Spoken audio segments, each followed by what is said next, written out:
There we go. I was like, I think we lost our audio. Let me try that again. Hi, I'm Aaron the Quill. This is Hopeful Resistance. Welcome. You can find me on Aaron the Quill on YouTube. It's where I do a lot of my gaming content, or here on Hopeful Resistance. I think we live stream on both. So welcome. So today I want to talk about the shutdown. I want to talk about resignations. I want to talk about. Yeah, I got it. Thank you. Yeah. Yeah, that was like, I was like, oh crap, I don't think I have audio. Thank you so much. So, okay, yeah, we're gonna be talking about the shutdown. We're gonna be talking about the government resignations. I know there's been a lot of concern, especially one of the most recent ones I actually did a short on. I want to talk about, I mean, I talked about it last week, but I'm probably gonna talk on it a bit more about the attempted military rally and kind of some of the aftermath of that. But really, I want to hyper focus today about the shutdown because it's a big hot topic. It's blowing up on Twitter. It's blowing up everywhere, and I want to hit on a couple of things. Okay. So there are a lot of people that are basically suggesting that the current shutdown is basically, thank you, is basically related directly to providing healthcare to illegal immigrants. It doesn't make any sense that would be the reason why, and we're going to talk about why. But the simple answer is illegal immigrants, undocumented immigrants, as we should call them, are not able to get medical care in the United States through Medicaid. So it's super duper important to keep that in mind whenever you hear the Republicans talking about the Dems are shutting down the government for this. No, that's not why they're doing it. It's a disingenuous argument, and it's something that we should all basically push back against as much as possible. You should definitely be. We talk about it every week. Ways that you can contact representatives. You should be contacting them. You should be screaming at them. You should be telling them that this is not okay, especially if they're Republican.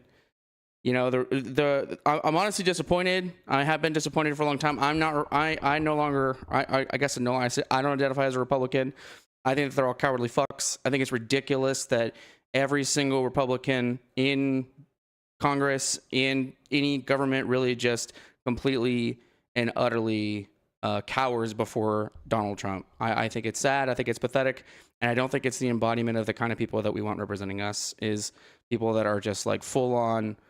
Like they basically just refuse to actually represent their constituents, and instead they just capitulate to a wannabe dictator president. So for the first time ever, I think it's really cool that the Democrats themselves aren't doing it. Okay, but let's talk about it. Okay, so the claim is that the Democrats are intentionally shutting down the government so that they can provide, basically in order to get funding to provide benefits to undocumented immigrants, and it's false, completely unsupported by any factual evidence that's out there. It's something that we should all be talking about a lot. Okay. Really, the primary reason that the budget. Okay, so the primary reason that the budget is a political fight is that it hinges on a lot of what was passed through the big beautiful bill, or big bullshit bill, or big, I don't know, butt ugly bill, whatever you want to call it. The ridiculous budgeting bill that they passed recently. Okay, they're focusing primarily on ACA. Tax credits and Medicaid-related provisions, okay, the Department of Homeland Security and border spending, and ideological policy changes that were pushed by House conservatives in the White House. I think something else that really needs to be tackled or tapped on or touched on is the basically super harsh reality that the Republicans refused to sit down with other members of Congress. basically any Democrats in Congress. And that's one of those things that, like, you want to talk about why the Dems should not vote to reopen the government. That's why, because and it's something that I don't even like Schumer, but it's something that he talked about in one of his speeches whenever they were going over the budget and the shutdown, was like, yeah, we were able to agree on previous budgets because we all acted like adults, and we all sat down and we all had a conversation about how we were going to move forward on this. And that's not happening anymore, right? Now the Republicans are basically just like, whatever Donald Trump wants to do, we're going to do that. Okay, it's been that way pretty much since he came into office. So this is an energy powder mix that I'm drinking.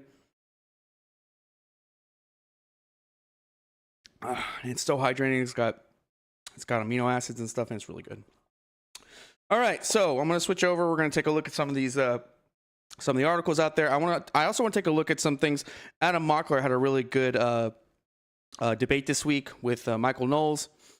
I don't, he says where, but, and you've probably seen this clip going around, and this clip really harnesses something that we've talked about here on the show quite a bit, that, the Republicans, or people that lean on the Republican side, they don't differentiate between migrants and undocumented migrants and lawfully present migrants. Asylum seekers is the big one that Adam taps on whenever he's having the conversation with Michael Knowles. So we're going to take a look at that. And we're just going to go through. So the first thing that we need to look at is the immediate policy fights, okay? Democrats are fighting to preserve and extend healthcare protections that were provided under ACA, okay? These are like ACA premium tax credits. These are the Medicaid access, right, to lawfully present non-citizens, okay? That term is key to the entire argument on why the Democrats are shutting down the government, and why the Republicans are, as far as I'm concerned, intentionally misrepresenting it, because they don't differentiate between the lawfully present non-citizens, right, the legal migrants, and the undocumented, or what you would consider illegal migrants, okay? Undocumented people in the United States cannot collect Medicaid. Okay, they do not benefit from ACA tax credits, so they are in no way, shape, or form, they don't have anything to do with the shutdown. And people will say, well, then why would the president say that? Because they like to lie. They like to lie to win political points with the base. So the base doesn't want to acknowledge, they don't want their base to acknowledge that they're the reason that the government is shut down, because they didn't want to sit down and have a conversation with Democrats. And the Democrats are not going to vote yes to a budget unless the president and his goons and all of the cowardly members of Congress, the Republican Congress members, decide to come to the table and actually sit down like adults, and not just try to worship our fake dictator into doing what needs to be done. So I just want us to be really clear on that, okay? So this whole point has been pretty thoroughly fact checked. I'm going to switch over. We're going to take a look at the, let's see, there we go. Okay, I want to take a look here at at this, right? The Democrats now shut down this. So this is AP, and they basically deep dive into the reality, right, that the government is in no way, shape, or form been shut down because the Democrats are trying to provide undocumented illegal immigrants with Medicaid, because illegal immigrants, undocumented immigrants, they cannot get Medicaid, okay? So Democrats say that they are pushing for the inclusion of key healthcare provisions in the next congressional spending package. In particular, they are seeking an extension of tax credits that millions of Americans use to buy insurance through the ACA exchange, and a reversal of Medicaid cuts made in the bill Trump signed into law in July. That's the big, beautiful bill. However, immigrants in the U.S., illegally are not eligible for federal health care programs. Let me zoom in here because I want to make sure everybody can read this. Immigrants in the U.S. illegally are not eligible for federal health care programs, including insurance provided through ACA and Medicaid. Okay, so this idea, this ridiculous notion that this is what the government this is why the Democrats are keeping the government shut down, is and will be and continue to will be forever bullshit. I think it's important for people, especially people that are supporters of Trump or people that are Republicans, to stop letting them dupe you. Stop letting them trick you or fool you. Stop just believing everything that they say. I think it's insane to me that Republicans forever and ever and ever were like, I don't trust the government. I don't trust the government. I don't trust the government. And then Trump came in office, and now whatever the government tells them, they believe. It's insane. It's insanity to me that is the way it goes. I was watching a debate. I want to say it was with Destiny. He was debating some Republican people through the Unfuck America tour out in where is it? In Arizona. He's out in Arizona debating these people, and one of the people that he's on a debate with is saying, I don't trust the government, while simultaneously parroting things that Trump says. Like, Trump lies a lot, like a whole lot. And he's the president of the damn United States. So I don't want anybody telling me anymore that you don't trust the government, and then you will regurgitate everything Donald Trump says. That's insane and nonsensical, and you shouldn't do that, okay? I don't trust the government, period. I didn't trust the government whenever Biden was in office. I don't trust the government whenever Obama was in office. Okay, my opinions are formulated through third-party research. And it just so happens that sometimes I agreed with the government because the facts supported what they said or what they did, okay? And people will go, well, how do you know which facts are right? Because I trust AP. These are journalists. They go out and they get the news for me.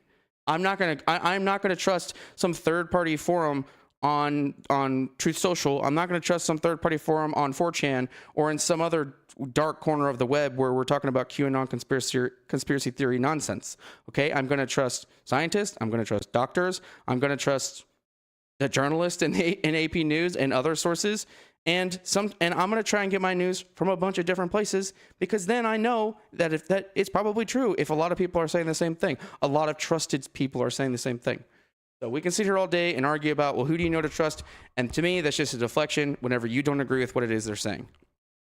And I'm just not going to give that the time of day. I got way more important things going on in my world than to sit there and question whether or not people are lying to me for whatever ridiculous reason that conspiracy theorists want to come up with, while simultaneously just believing everything that Trump says. So I'm not like, where's the argument? Okay, make it make sense. So that's a big part of this one here. Okay, we're gonna go on a little bit here. So if it's not about the fact that the Democrats are shutting down the government in order to support migrants, then what is it about? Okay, it's about a lot of things. Okay, I think it's important to point out that Republicans in the House, they passed for like really, really sharp cuts. Okay, a lot of them just voted because that was what the party wanted. Okay, there was a huge DHS border security package involved. There were just a lot of classic appropriations. Okay, the House passed back whenever they passed a big beautiful bill. Okay, and a lot of the spending priorities I think were misallocated, because how is it that we're going to cut medical spending for not me, right? That's the other thing. Like, I want to be clear. This stuff doesn't affect me. I'm passionate about it, and I'm emboldened by it, because it's ridiculous to me that the government isn't doing what it's supposed to be doing. It's supposed to be representing us, right? And I can promise you that the people that are going to be losing their health care are not going to feel represented whenever they lose that health care because of the spending package that was passed under Trump and the Republicans. So, I already hit on this a little bit where I was talking, like whenever the parties can't agree and there's no continuing resolution, okay, the shutdown, like they can't appropriate the funds, and then the shutdown occurs. Okay, so that's kind of what I pulled up here, and this is actually something that I also think is really interesting that a lot of people don't really understand whenever we talk about the difference between discretionary and mandatory. Okay, so discretionary funding. Okay, so this is basically what they vote on every year. This is like the fiscal year allocation every year that they come up with, where they're going to sit down and they're going to talk about what are we going to do with the discretionary funds this year. If you've ever seen, there was a big, wild, stupid, dumb chart that went around years ago that showed like this big pie chart, and I could probably find it, and it shows like, you know what? Let's just hang on. So what was it? U.S. government budget pie chart. Okay, where is it? Where's this big? There was like this ridiculous pie chart. 80% military. Does anybody remember? Here it is. This is it. Does anybody remember whenever this was like, oh, and it's on Facebook. Of course it is. Okay. Does anybody remember whenever this was going around? Like they had this ridiculous pie chart where it just shows like, look at how much money we spend on the military. 57% on the military. Like this is discretionary spending. Okay. Do you want to know what stuff actually looks like? Okay. If we get out of the like ridiculous zone, we can go and look at the actual discretionary and mandatory spending chart. You want to know this is what it actually looks like. Okay. Yes, we do spend a lot on defense and homeland security, but most of our spending is on these other programs that help everyday Americans. Okay. Really important stuff that we should be talking about. This is the stuff that they're trying to cut and get rid of. These are the things that the Democrats are fighting to keep. And not for illegal immigrants. Not for illegal immigrants. All right. Wanted to bring that up because we're talking about discretionary versus mandatory programs. So, again, that's the difference. So this is discretionary. This is every year, and mandatory. Okay. So mandatory. This is the budget spending that they basically come up with. I want to say it's every like 10 years or so. They sit down and they do like the big sorting of the programs for mandatory spending. But this is where a lot of like this is what the big beautiful bill affected, right? That's why there's going to be huge cuts coming to Medicaid. And I think the other thing that we need to acknowledge is, yeah, we're cutting these programs, but the spending that we're going to do even with these programs, because of all the other spending that they allocated to ICE, because of all the other spending that they allocated to border security, because of all the other spending that they allocated to DHS, we're still going to build up this huge deficit. The tariffs are not going to cover that, and the tariffs, man, we don't even have to go back down that road. We pay the tariffs. That's why inflation is up again. That's why things are not better. Okay. Trump is not making our economy better. He is making it worse actively, but right before our eyes. And Trump supporters, MAGA people, you guys are like supporting it because you're just believing what he says instead of going and doing, like you guys always used to love to do, your own research. You're just believing whatever Trump says. It's insanity. All right. So there's those two things. Let's move on a little further. Okay. So one of the other reasons that this is that the government is shut down, okay, there is a lot of political strategy in this, okay, right? Some of the House conservatives, they want to use the shutdown as leverage, so that way they can force policy concessions, and that way they can energize the political base, okay? That's the thing I was talking about. They want to like rile up their base by lying to them and saying, oh, it's because the Democrats want to provide medical care to illegal immigrants, and no, they don't. Illegal immigrants cannot get Medicaid. They cannot receive ACA tax credits, which is what the Democrats are trying to protect. Okay? And the other thing that I think is crazy is how many people are probably on the MAGA side, like they support President Trump, who don't understand that they are going to lose some of their coverage because of the big beautiful bill, which is what the Democrats are fighting against. Okay? So the White House also, aligns with those Republicans that are trying to run up a base, okay? And they're trying to basically frame the shutdown as, holding the line on immigration. There's just so much. I'm gonna This is a really good note, okay? Because it says, for the White House and aligned conservatives organizing, a shutdown can be framed as holding the line on immigration or on physical discipline, which is insane to me because we're going to see the deficit get worse. It's going to get a lot worse. Okay, the tariffs are not going to cover it. And again, we're paying the tariffs. They are a tax on us, on American citizens. The tariffs are. That's something important to remember. Okay, so one of the things that's worth noting. Is that some of the early polling, okay, kind of shows the polarity of Americans. Seems that some of them are blaming Republicans. Okay, so I know, like, if we come over here and we look at what the polls are showing here. Thank you, PBS. I will donate, but not right now. Okay, so both parties are blaming each other on who is responsible for the shutdown. But it does seem that a lot of people that were polled, and again, this is an NPR PBS poll. It looks like most people do. They blame the Republicans or they blame both. Okay. I imagine that if we were to go and poll this every day, that it would start to more and more sharply increase towards it being Republicans at fault and not the Democrats. And truthfully, it is the Republicans. They didn't want to sit down at the table and have the conversation. They just didn't want to do that. It is of no benefit for them. It's one of those things where the president of the United States is quoted, and people don't believe this. You can go and look it up. I promise you it's true. Is quoted having said, and after looking at what the Democrats wanted to vote on this spending bill, right? Which by the way was only going to keep it open until next month, November. Yeah, next month. They said if you agree to change these things in the budget bill, then we'll agree to this, this preliminary budget.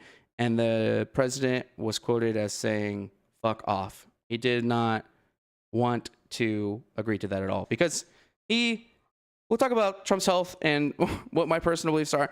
It's really crazy to me how much people used to scream about Biden's health, and then now we watch, like, I don't know if you just did decide to go and watch whenever him and Secretary Kegseth went up on stage and we're talking to the generals. Trump did not look good. He didn't sound good. It was crazy. If you compared what Trump looked like this last week when he was talking to the U.S. military generals to what Trump looked like back in 2020, it is an insane difference. I don't know why there's not a conversation about the president's health anymore. We were so worried whenever Biden was, but now we just don't care, I guess.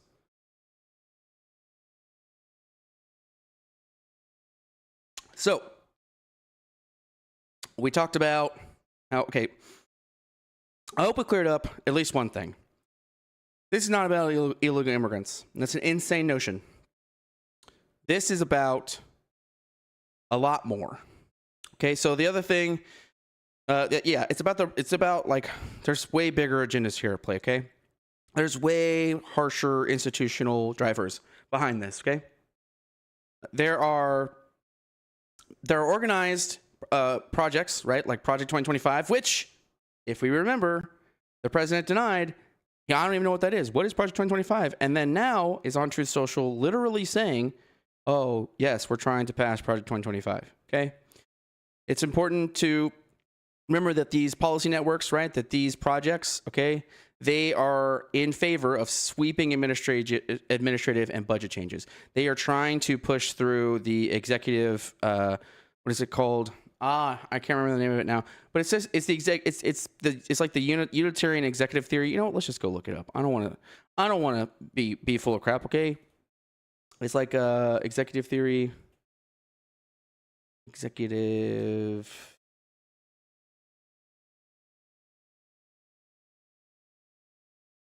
Because there is there it is. Yeah, I was right. Unitary executive theory. If you're not familiar with what the unitary executive theory is, there is a really good, this one. Okay. You should go check this out. It's a basically really good explanation of what it is. But basically, it's the idea that the president possesses sole authority over the executive branch, and it something that's important to branch off of from that is how much power over the last 20 years really that the legislative branch has authorized to the executive. And so we're slowly moving towards this idea that, which is completely antithetical to our country, to the Constitution, to what basically everything American, that the president is in charge of everything. I strongly disagree with that notion, just so we're clear. We are a constitutional republic. We are a democratic constitutional republic where we basically vote for our representatives to represent us, and the president is a part of that process. Whereas he is supposed to be the head executor, he is supposed to be basically executing laws as they're written by Congress. So just so we all understand how the government is by design meant to work. What's happening right now is the push to basically allow the government to just create sweeping change with executive orders. I think that's not okay, and we shouldn't be okay with it. So that's one big thing that Project 2025 is pushing towards, okay? There's just a lot of change going on here. So one of the other things that we've got in here is when senior political actors align with these agendas, okay, they shape what concessions are acceptable, which makes compromise harder, which is why the Democrats and Republicans can't get along. They can't sit and read with each other. And it increases the chance of a stalemate, which is what we're seeing right now with our shutdown government, okay? So that's, yeah, Trump is no longer denying support for Project 2025, okay? That's exactly what we were just talking about. This is a Times article where they're basically diving into what is Project 2025. I think it's insane to how much people forgot about Project 2025 because it was such a big deal back whenever it was first coming up. And here we are on the other side of it where Trump had denied it and now he's not denying it. So we are just like in the full swing of Project 2025 is going to become the future of America, okay?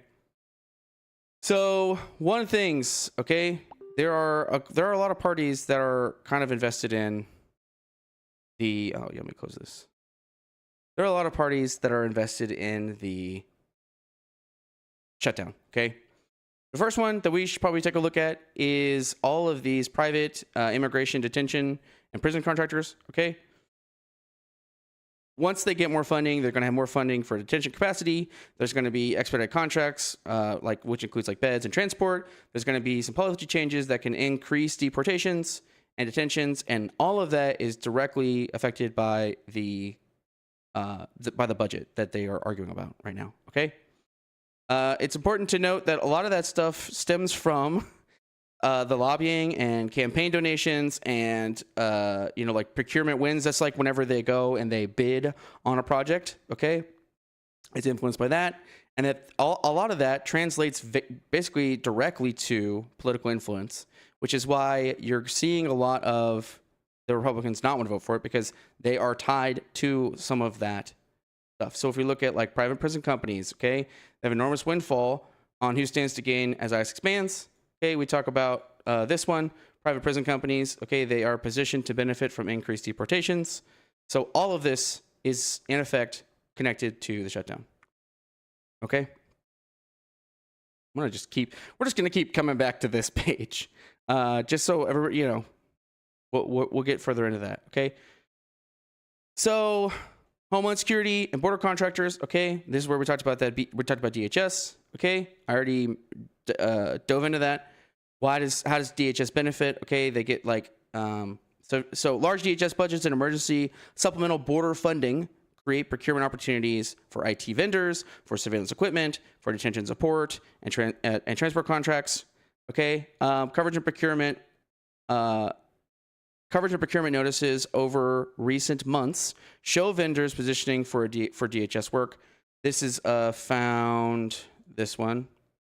Okay, so this is the Federal News Network contractors angle for opportunities under DHS spending surge.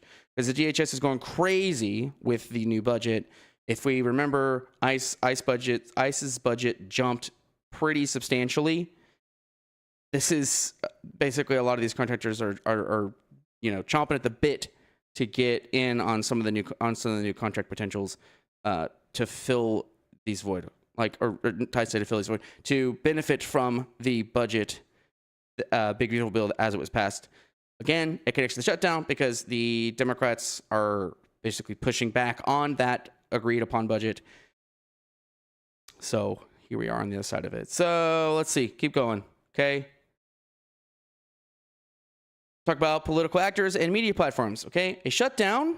This is actually really, really important.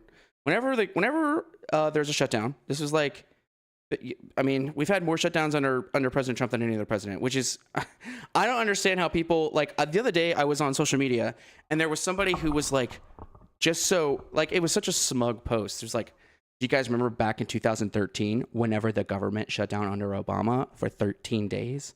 And I was like, are you really bringing up a shutdown that happened over 12 years ago? That was, sure, we could argue the longest shutdown in history over the president that has had more shutdowns than any other president. Like, historically speaking, the government has shut down more under President Trump than any other president. And you're trying to argue what? That because Obama had one shutdown 12 years ago, that's somehow comparable to what we're dealing with now? No, it's bullshit and nonsensical. And I'm done entertaining those arguments because they're ridiculous.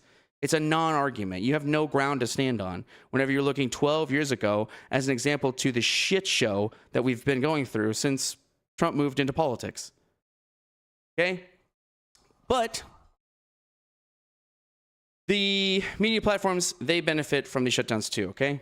Whenever there's a shutdown, it drastically increases the political narrative, right? There's a lot more media attention because people want to follow it. They want to know what's going on. There's higher donations and an energized bases, so the base feels energized. It feels radicalized almost, and so they basically push more money to the politicians, okay? And you start to see like this is true. Like Newsom has been blowing up because of some of the stuff that's been going on in the media in general, and the shutdown is just another thing that he's using to kind of propel his political career forward. Okay, so I guess it's kind of a thing where if you are a Republican and you want to push the government to open back up, you should be calling your representative and you should be calling your representative first off to tell him that, hey, why don't you go have a sit down conversation with the Democrats so that way you can get this government up, because the longer it stays shut down, the more the more views and media attention Gavin Newsom's getting, and you know maybe they don't want that. Okay, so there's a lot of fundraisers that get tied to these crises. Okay, there's a lot of boosted donor activity because you have like ideological support, and then there's of course increased audience engagement with on partisan outlets. We've seen a lot of that, right? We've seen a lot of people. We've seen a lot of alt media talking about it. We've seen like your Timcast and your Penny Johnsons and your pretty much all of the Daily Wire. We've seen a lot of the left talking about it too, right? We've seen like the Vouches and the, God forbid, the Hassan Pikers. We've also seen like really good ones like Brian Taylor Cohen, or again Adam Mockler's talking about it. Destiny's talking about it. We have there's a ton of alternative media sources that are also talking about the shutdown and where we're at with it. Okay. So I think we should talk, because I do want to. I've actually let's focus. I want to focus a little more because I want to make sure that we're looking at. There's two videos that I'm going to pull up, or I guess two things that I'm going to pull up. But one of them is, so we looked at that. What is this? Let's take a look at that. Okay. So the biggest thing was this undocumented immigrants receiving medical care. Okay, which again, nonsense. Not something that you should be buying into. You're smarter than that, all right? The reason why they're using that is because it's really, really simple and it's really easy to sell, okay? It is easier for them to lie and send a short, awesome, awesome, dope political message that owns the libs, where the Democrats they want to give freebies to illegal immigrants, okay? It's easier for them to make that claim than to actually back it up, okay? Because they don't have to explain the technical differences between lawfully present non-citizens and undocumented people, okay? It's something else that I feel like we should hit on because again, I got this. I'll just pull it up. So this is the example of exactly the mindset that you're seeing from these people. Okay. I can start with the fundamental idea that if somebody's here illegally and they commit crimes, they should be sent to another country's prison. And I'm a libtard. By all standards, I'm a libtard, and I believe that. But we've talked about this before. I don't know anyone that's serious about politics that disagrees with what Adam just said. If you're here illegally, and I mean undocumented, if you are here as an undocumented migrant and you commit crimes, deporting you is the way to go through due process, because we don't have that. But he's absolutely right. That is not what the Trump administration is prioritizing. They have reallocated funds meant for the deportation of criminals towards the deportation of farm workers, the deportation of people going to the courthouse. Trump made a true... Do you remember this was a while ago where like Joe Rogan was on his show and he was like, I'm just so confused. They said that they were going to be deporting the criminals, but they're picking up these people at Lowe's.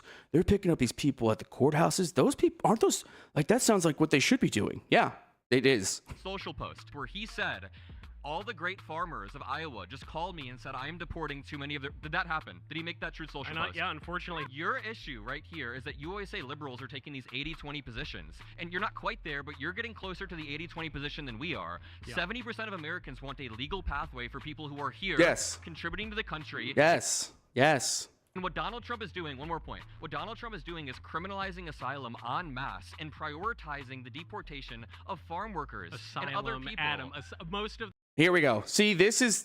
Michael knows it's so disgusting. The just watch. This is asylum seekers or are they economic migrants? Wait, Which listen are to they? what you just said. Yeah. Most of the illegals are asylum seekers. Yeah. See, this is something that we talked about before. There is a difference between an undocumented migrant and a lawfully present non-citizen. And if you're seeking asylum in the United States, you are a lawfully present non-citizen. And people like Michael Knowles and people like these other people that are like super hardcore MAGA Trump supporters, they don't recognize that asylum seekers, that they don't even recognize that the existence of lawfully present non-citizens. They don't even acknowledge that that's a thing. Asylum seeking is not illegal, No, Michael. it's not. Can I test you guys? If somebody comes over here and seeks asylum, and what they try to do is build a better life, build a family, and they're working on a farm, don't we know the answer? Do you guys think there should be a path? We all know the answer, right? Citizenship to become an American. The answer to that question, if you truly love America and you truly understand our values, right? Bring me your huddled, like what is it? Bring me your hungry and huddled masses, right? It like that. Yeah, it says, yeah, bring me your tired and your poor. Like that is what America is about. That's what we stand on. Okay, it is. Yes. So the saying is, give me your tired, your poor, your huddled masses yearning to breathe free. The wretched refuge of your teeming shores. Send these, the homeless. Okay? Like this is the shit that's like plastered at the bottom of the Statue of Liberty. This is what we stand on. This is what it means to be American. You can come here and you can find a better life here. Hey, look, else I know. That is the antithesis of what America stands for. You guys are anti-American then. Yeah, you are. You were born... Sorry, 100%, okay? 100%, exactly. Okay? We're going to get into what some of this is. So, I want to talk about a couple other things on this note, and then I want to shift gears, and we're going to talk about the resignations, because I do think it's really, really important that we have that conversation. I've been seeing a lot of people, again, I put out a short earlier this week talking about the resignations. I want to hit back on that. I want us to dive back into that and talk about it. Okay, so we talk about illegal migrants cannot obtain Medicaid. That does not mean, or Medicare, that does not mean that they can't get emergency medical treatment, okay? So this is the EMTALA, which is the Emergency Medical Treatment and Labor Act. And basically what this law is for is to make it where if you get in a car accident and you don't have medical insurance, you can't be turned away. Like if it's something, if something's going to kill you, excuse me, if something's going to kill you and you aren't able to pay for it, that doesn't matter. They will treat you. It's really, and if you're here undocumented or not, and that situation happens, they will treat you. They will get you stabilized. And I think it's really important because this is America, people. Okay? We live in the United States of America. Our Constitution, whether or not people like it or not, extends to anyone that is on our soil. So that means that we're not just going to it's not right of us to just let people die, even if they are undocumented in this country. Again, we're not talking about legally present non-citizens. We're not talking about asylum seekers. We're not talking about green card holders. We're not talking about, we're talking about the undocumented migrants. They cannot collect Medicaid. They cannot collect Medicare. They cannot benefit from the ACA. All of that has nothing to do with the shutdown. The Republicans are trying to say that it does, and it's a lie. It's a lie because it's easier for them to sell that to their base. And if you are a Trump supporter, if you are a MAGA person, stop letting them trick you into thinking that that's what is going on. Stop believing everything that you're told by the administration. It is insane to me that the people that used to be super anti, I don't believe anything the government says, are now the I 100% believe everything the government says. Stop doing that. Go and actually look into it for yourself. So I just wanted to hit on this part at least. So let's shift gears. Let's talk about these resignations, because that's the next big ticket item. Okay. So we deep dove into some of this. I want to talk to everybody about Article 88 of the UCMJ. Okay. Article 88 is basically the contempt towards officials. This is an article, the UCMJ. So, okay, let me back up. As everybody knows, if you've been watching the show for any amount of time, I was in the Marines for 10 years. I got out as a sergeant. I attended corporal's course and sergeant's course. I functioned as a NCOIC. I was in charge of anywhere between 40 to 80 Marines at one time. In that, I learned a lot about what it is, about what service is, but the biggest thing about the service, and this is included in the oath, which we talked about on the midweek episode last week, is that you follow the orders of the UCMJ. Article 88 is in the UCMJ, okay? This applies to commissioned officers, and I want to read this to you. Under Article 88, commissioned officers are, and I'm going to zoom in because I want to make sure everybody can see it. Okay. Under Article 88, commissioned officers are punished if they fail to show proper respect to highly placed officials of the country and the region in which they are stationed. Under this article, the use of contemptuous words with respect to the President, the Vice President, the Secretary of Defense, and Congress, and or the Secretary of Transportation are deemed an offense. In addition, a commissioned officer may also be charged under Article 88 if he uses derogatory words for the Secretary of a military department, the legislator, or governor of any territory, state, possession, or commonwealth in which he is on duty or in which he is present. Any such offense is punishable as deemed right through a court-martial process. Okay? What this means is these officers that are resigning, which I'm going to talk about I'm going to talk briefly about one in particular that's come up, but I want us to focus in that if these officers are court-martialed, they lose their rank, they get removed from the military, they get a dishonorable discharge, so they lose all of the benefits. So that's a 30-year career. Gone. Gone. If they even say something derogatory while in service. If they get out, if they resign, okay, and we're going to talk about what that means and why it's important. If they resign, then all of those threats go away, and they are able to voice their opinion about what is going on within the government. That's why we've seen so many generals come out against Hegseth's speech, against what him and Donald Trump said. And we've seen them talk about how the military commanders that are currently in handled that situation as they should have. They didn't clap, they didn't cheer, they sat stoically and watched. And once it was over, I mean, we got tons of pictures of how many of them felt, and we can guess how it is that they feel. But they are not going to say something while they're in. Now, they might be doing something, right? And I'll tell you this. I have seen and heard tons of speeches by current military officers, and none of them admonish the administration, but they make it very clear what their opinion is. I went to a graduation for one of my kids. They just graduated Army BCT, and the commanding officer that oversees the Army training reiterated the same thing that we talked about in the midweek episode, what the oath means, that as service members, our duty is not to any one person. It is not to the president. It is not to the Secretary of Defense. Our duty is to protect and defend the Constitution of the United States against all enemies, foreign and domestic. Those types of things being said, don't risk the officer getting charged with Article 88, but it makes it very clear what his intent is. And you see it a lot in their speeches where they come and they reiterate that. And so the ones that are out, and there are a lot of them, a lot of the generals that are currently out share the opinions of ones that are in, but the ones that are in can't say anything. And we could say, oh, they shouldn't resign. You are missing exactly how this works. If they stay in and they even say something, they don't even have to say it.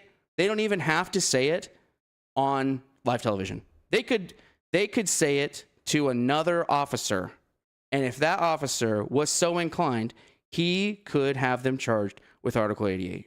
Now, it would be a he said, she said kind of thing, but they might be recording it. They might have other methods, ability to basically prove that they said it, and then boom, you are now court-martialed. You lose all you lose all your benefits. You lose everything. Your entire career, 40-year career, down the drain. No, we're not sorry. Go fuck yourself. So resignation is actually the better choice, because it allows them to maintain their status, maintain their benefits, separate from the military, and then come out and speak very plainly about it. I know for a fact that the New York Times has a thing up right now where if you are resigning because of the Hegseth speech, please come and talk to us, because we want to report what you think. We want to share with the American people how the military feels about this. And they can go all day on Twitter and post the video of Hegseth jumping around with midshipmen as much as they want, okay?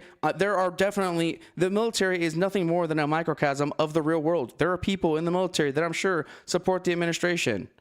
There are also a lot of people that weren't jumping around in that video, that were way behind, that didn't look excited or like they were having a good time. So let's not sit here and pretend, right, as obsessed as the administration is with this optics, that is a representation of the military as a whole, because it's not. But I really just want to focus on this. I just want to be very clear that it's better for them to resign with their honor and their dignity, and then shift to spread the message of this is what the military should think. This is how the military should behave. It's supposed to be a nonpartisan, non-political entity, and the administration and Hegseth are trying to turn into something political. Okay, if you want my whole take on how all that went down, go check out the Wednesday episode from last week. I give a very clear, well, it's not clear because I'm pissed, but I make my position on the way that the Secretary of Defense is behaving, and how it is just like, he should not be Secretary of Defense. He's grossly unqualified on every level.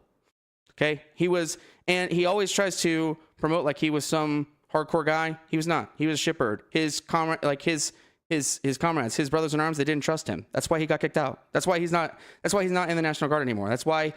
And then he seethed and whined in his book about it and praised the president, and then President Trump and Secretary of Defense. So, take that with you. Well, if you don't believe me, go look it up, because I'm not wrong. Okay. I wanted to come over here though. This is a CNN. They brought on, some other veterans to kind of debate this point. And so I figured, it's only 6 minutes. I figured we sit here and we kind of watch through it, and I'll give my opinions on what some of these guys are saying. I think it's there's actually another really good example of kind of the way that I feel about it. So that I actually put up on Threads. If you don't follow me on Threads, or Twitter or wherever, I try to put up a lot of what I see everywhere on everything. But this picture is the perfect embodiment of exactly how it feels with the current SecDef. Okay, if you're not too privy on political comics, this is basically saying like we've got foreign entities that are a greater threat to us right now, and that's what the U.S. military should be looking at. And instead, he wants to sit here and focus on wokeness, and it's because the Secretary of Defense blames wokeness for him getting kicked out of the National Guard because he refuses to take any accountability for himself and the fact that he does have very questionable ink all over his body. So let's give this a watch, and then we'll see what else we can get into. Because again, the resignations, I just wanted to hit on it again. Article 88. Go check it out. The one thought I had listening to this 45-minute speech was, don't we have bigger fish to fry? Yes. Like China, like drone warfare, like Russia on the march. I cannot imagine that people's beards rise to the level of dragging all the military admirals and generals. So this is the thing I talked about last week. I probably didn't tap on as much as I should have. The beards thing, that is the platoon level mindset that Secretary Hegseth operates under. He was never more than a platoon leader, and it shows. It showed in his speech. He's worried about beards? Are we joking? Are we joking to the point where it's like we look at like the special operations, right? If you look at like the SEALs or Delta Force or literally any of the like super high level special operators, and whenever they're in theater, we're not fucking shaving. What? I don't have time. I'm in the field like those guys are in the field for like God knows how long. Like 56, 60 hours, right? They spend most of their time outside the wire. And what we're gonna make them worry about shaving? It reminds me of the Sergeant Major. I talked about this it just reminds me of the Generation Kill Sergeant Major. Generation Kill mustache. Okay? Where this Sergeant Patrick, your mustache hairs is in violations. But don't even be on the corner of your mouth. This is Hegseth. I hear Godfather himself say, you look like a bum. You look like a bum. Police that mustache! I just imagine the guy behind him. You're starting to look like Elvis's! Yeah. That's my experience in the Marine Corps as well. Is the second that you are perceived, not even if you're perceived as being outside of the grooming standard, you're gonna have a sergeant major or a first sergeant all over you. Into Quantico for a lecture. I'm not understanding this. Yeah. Sounds like you're into the beardos. I don't get it. Somebody explain it to me. I think you're right. And I think that's the problem. It's unprecedented. It's unacceptable. It's overtly political and partisan. Mm-hmm. And if you watch that speech, whether you were a general or just someone on TV, you'd think that our enemies are fat generals, the city of Portland, Trump's political enemies, and DEI. And it's a really low point for the division that's supposed to exist between our partisan politics and our military. The shining part of it, the silver lining, if you will, is that the generals kept their military bearing. Yeah. They didn't applaud. Yes. They were stoic. Yes. That was the thing that they didn't applaud. They didn't cheer. You know, for Trump, it was really just an attempt. It was like another attempt at a political rally. And he didn't get it. He didn't get to have it because the generals maintained their bearing. They remained stoic. Like this guy said, they reacted exactly how they should have. And they showed why they are the guardrails that are protecting our military and much of our democracy from what is a very extreme political agenda that from Hegseth sounded kind of like a culture war TED Talk rather than a proper respectful address to our senior military leaders. And it's one of the this is one of those things where, again, he could have just sent a memo. Whenever you're in higher command, instead of bringing all your troops in every single time that you want to have a talk with them, you send out memos. You send out memos with commander's intent. If the command, at the company level, you're less likely to bring the entire company in to have a conversation. You're going to send out a memo to your senior officers and enlisted, and they're going to pass the word down to everybody below you. I want to play a little bit more from Hexa. This is where he's talking about those pesky rules of engagement.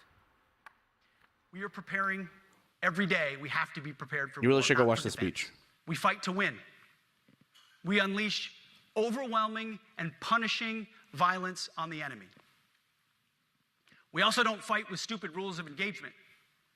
We untie the hands of our warfighters to intimidate, demoralize, hunt, and kill the enemies of our country. Here's the thing.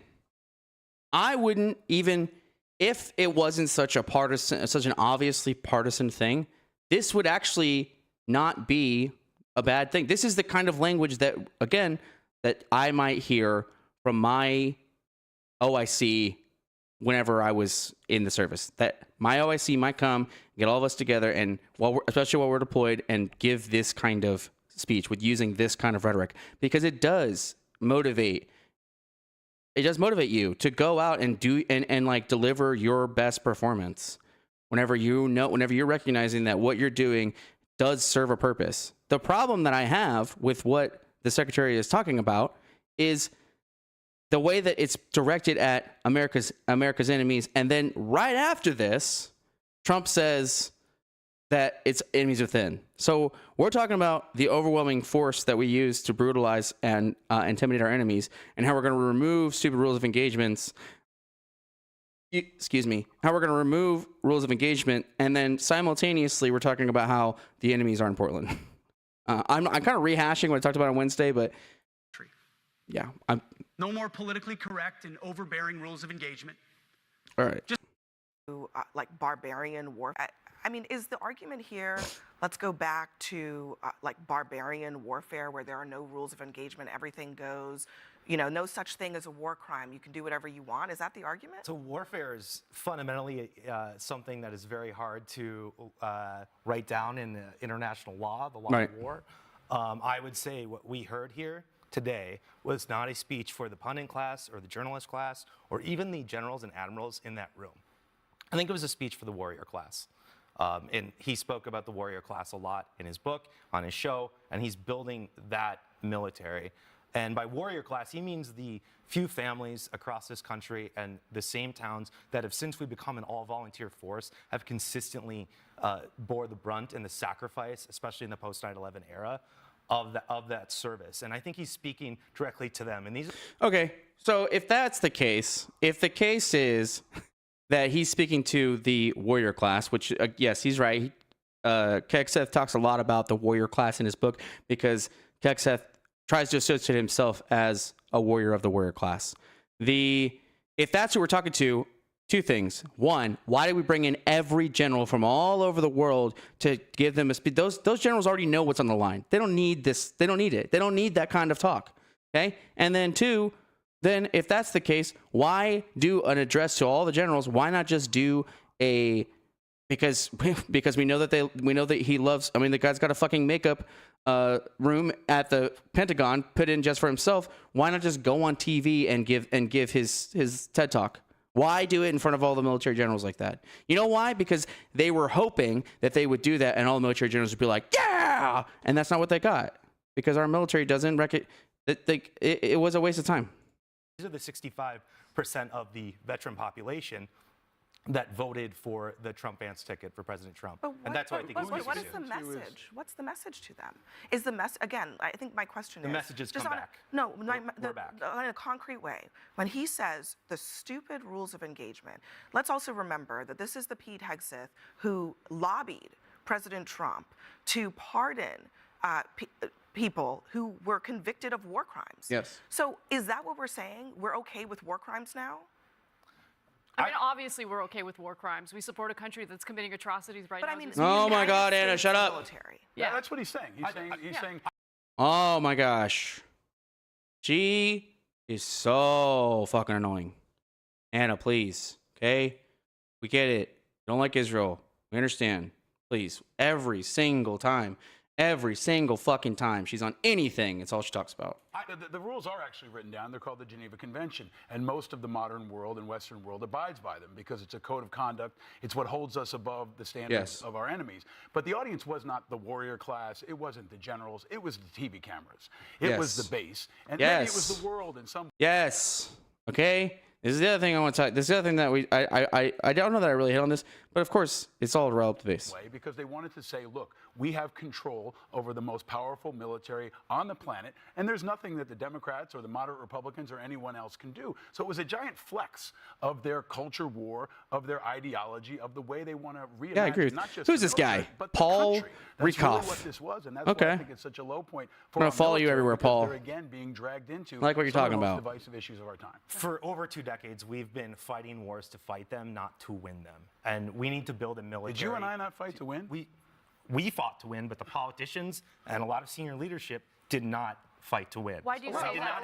We didn't have clear goals. A lot of those senior leaders in the room, we did not have decorated veterans who served in We did Iraq and not follow Afghanistan a doctrine that goes in with overwhelming force. It felt pretty... Really? Is this guy serious? Yes, we did. What the fuck? We are the okay. Sorry. We are the overwhelming force. What the fuck is this guy on about?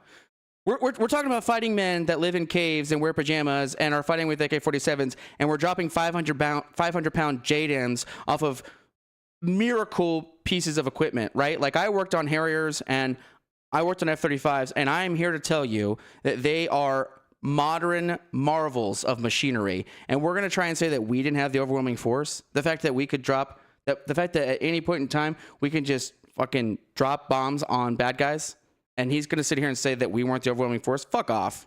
For 20 years, and we abandoned it. We had the fall of Saigon on live TV with people falling out of an airplane. Troy, are you arguing that there was not the use of overwhelming force? Yeah, what the fuck? Bombed the crap out of Iraq? Is that really the argument? No, the argument is that he doesn't know. He didn't know what to fucking say. He's like, oh shit, you're right. I'm a fucking dumbass. 20 years. We what did the take hell? Out terrorist networks. We took out the network and the leader who attacked this city in the largest terrorist attack in world history. And we also engaged in nation building, and these were very abstract missions. How's that a problem with the war? I mean, I'm we not had to. Understanding. Why is that? You know, it's something that Matt talks about in his book too, right? We had to go in. If we completely dismantled it, we had to go in and rebuild it. It was actually one of the unfortunate. It's one of the reasons why, like, a lot of military, and what's worse is that a lot of military leaders didn't feel like whenever Mattis was at CENTCOM, he didn't feel like that they were given the proper tools to allocated to do the nation building. So that guy's right, at least in that regard. But we had to rebuild the nation, and not the politicians who decided that the answer to that problem was war, a war that didn't make sense to fight. We couldn't win. When I was governor, I was in Iraq. That's a political problem, it seems like to me, not a military problem. When I was governor, I was in Iraq 5 times, Afghanistan 3 times. We had a chance to visit with lots of troops, including some special operators. And one of their complaints, among others, in terms of the rules and engagement, weren't always war crimes. They weren't advocating for war crimes, Paul, in fairness. They were just saying simple things like, we can't even do particular raids at night in certain compounds or situations. Now, that's a common sense thing. They like the stealthy nature of nighttime raids. But they felt they were being held back in certain circumstances, not all. There were certainly plenty of nighttime raids. Yep. And that's just one example. Maybe there are some rules of engagement that could be reviewed and improved upon. And there's some people who said we want to go into mosques, for example. And there's this kind of twist that if you hadn't been hamstrung by these restrictive rules, we would have won in Afghanistan. We would have won in Iraq. We would have won in Vietnam. That's a reframing of history because there were so many other factors. And we all know how much the administration loves to reframe history. All right, I just wanted to show, there are plenty of veterans out there that are not in support of what's going on right now. And I want to be at least another one that says to a lot of my other fellow veterans, hey, it's okay to be against this shit, okay?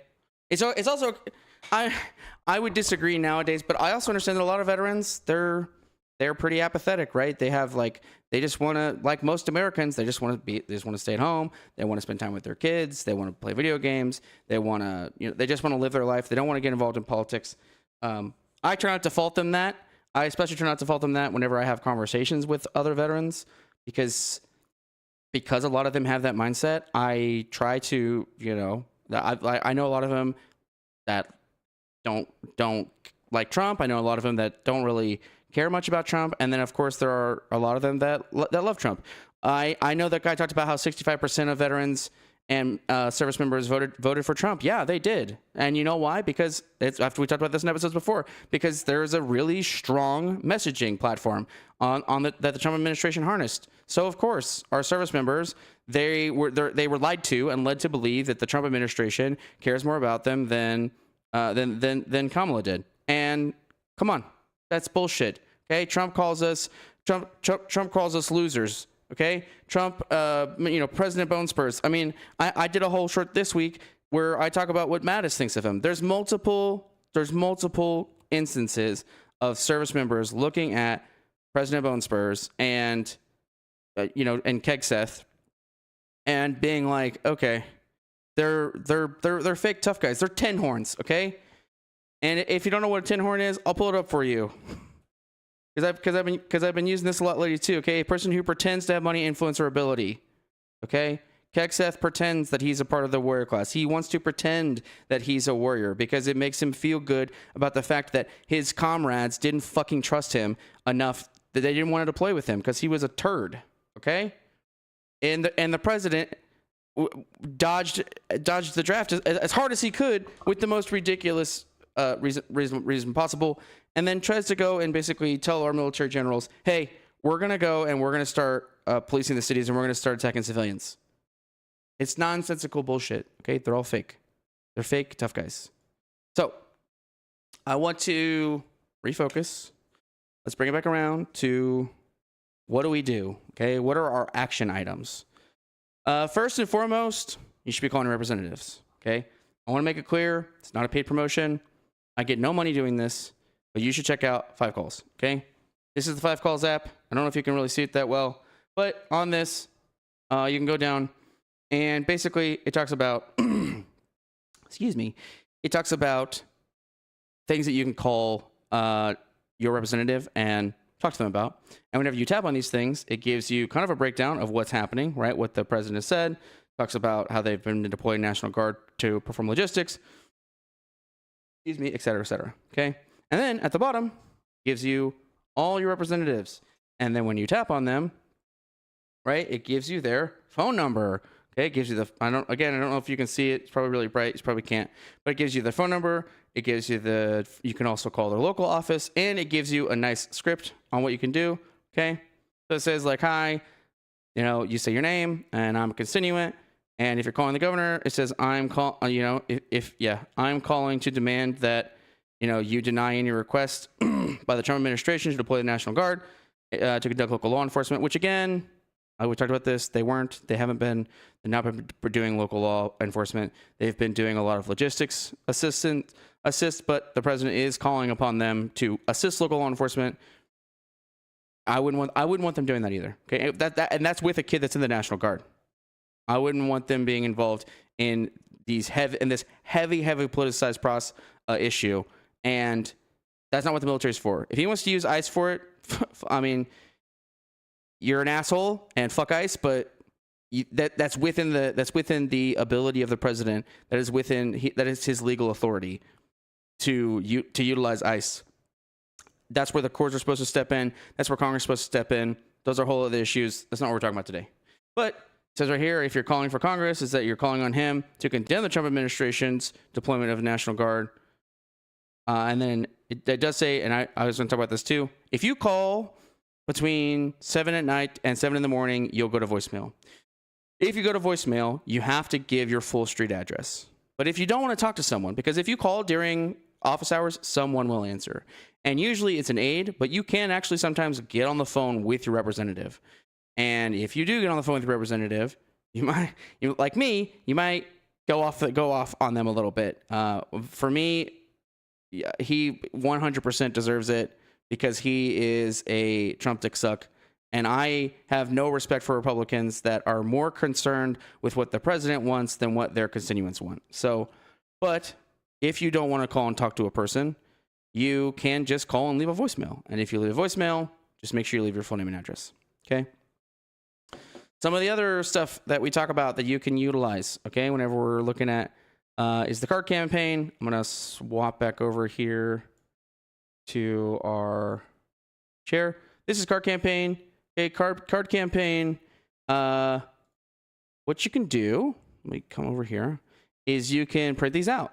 And let's say you go to get your brakes changed, or let's say you go to, I don't know, the doctor's office, or let's say, then you can, and I wouldn't leave these behind at a restaurant because, you know, waiters, come on, right? They're probably just going to throw it away, not going to look at it. But you could leave it in places where people are going to find it and they're going to be waiting. And so they're going to sit there and they're going to read it. Okay. So like I've always said, like, you know, waiting rooms. If you're in a waiting room, that's a great place to leave this kind of stuff behind because you can just put a couple of them on the table and then people come in and they sit down and they're like, oh, what's that? And then they pick it up and they read it and then boom, you're spreading knowledge and information and people know what they can do. Okay. So card campaign, it's one of the ones that we've always really liked. So we talk about what else? Talk about the 50-50. This is the 50 protest, 50 states, one movement. If you're interested in protesting, okay, you come in here. It gives a list of events. You can look for events that are near you. It shows all the events that are all over the place. So depending on where you live, you can always click on one of these and it'll show you events and what time and what place. And a lot of this is like No Kings protest is really big right now because we got one coming up in October. This is back in June, but it's just an example. The other one so the next one that you've got after that is, where are we at? Politics is the Indivisible. Indivisible is another protest place. Indivisible is nice because you can put in your email and your zip code and it will send you regular updates about protests that are near you. So if you want to get involved in protesting, this is a great place to go. You can come on here. You can find groups, or you can even create groups. So say you live in an area where you're not seeing any events, you can always go and host an event. It doesn't, as far as I understand, doesn't cost anything. It's just that you're trying to get people to come together to be a part of a protest, and you can say where and when. And of course, you'll probably have to get, whatever your local licensing requirements are, et cetera, et cetera. You want to get on a lot of that stuff, but this is a great website to use if you want to start getting connected. The other one after that we've been talking about lately is, where is it? Unfuck America. Unfuck America tour. So this is the Unfuck America tour. They go out. It's got a lot of creators that are involved in it, and they are going out to locations and they're just sitting down and debating people. A lot of it has to do with all this stuff: shut down misinformation. They're trying to combat the red pill pipeline. They're talking about mass voter registration, and they're trying to we're trying to take back, we're trying to win over on the midterms, and then we're trying to push and win in 2028. So this is just a big movement. You can come on here. They have a bunch of merch. You can try to go to wherever, you can try and show up to wherever they're having it, right? And and so this talks again, Charlie Kirk, RIP. It's similar to what Charlie Kirk was doing. It's just a left-leaning project. So it's great. You should, if you're not already, and I thought I already had this bookmarked, but you should go check them out. And if you can't attend, obviously you can always go and buy merch, or you can donate, and you can be involved in ways. I like buying merch. I'm a big merch guy. So anytime I see these kinds of things, I try to buy merch. Those are all the means, methods, abilities, things that you can get involved in. The other thing that I talk about a lot is the locally, okay? Getting involved locally. Remembering at the end of it all that there is nothing too small, okay? No matter how big or how small it is, you can be incredibly involved with your local community, and you can create change on a local level, and it will bring more joy to your life, okay? I say nothing too small. You can go and bake cookies and give them out at protests, or water. I see a lot of people giving out water at protests. You can go and bake and volunteer at your local soup kitchen. You can go and offer your time, or like I like to always say there's nothing too small. Okay, if your little act of resistance is buying coffee for the person behind you in the drive-thru, do it. Okay, anything that we can do to start bringing back the American idea of of us giving a shit about each other. I have talked about this before. It is one of the very, probably one of two things that I agree with Charlie Kirk on, was that people don't care about each other anymore. And the way that we bring back that level of care is by getting involved locally and by caring about one another at like a local level. Okay. So just remember, there are ways, there's tons of ways that you can get involved, big and small. And it's okay if you want to go for the small. Just do something. Okay. It's better than doing nothing and living in this, in these cases of existential dread. Thank you everyone for joining me. I know, I've been trying to think about keeping these going for 2 hours, but really it's just about getting out what it is I want to talk about this week. And so sometimes we're going to sit and talk for 2 hours. Sometimes we might even sit and talk for 3 hours. And then sometimes we're just going to talk for 1 hour. Either way, I appreciate everybody showing up, and I will catch all of you next time. Take it easy.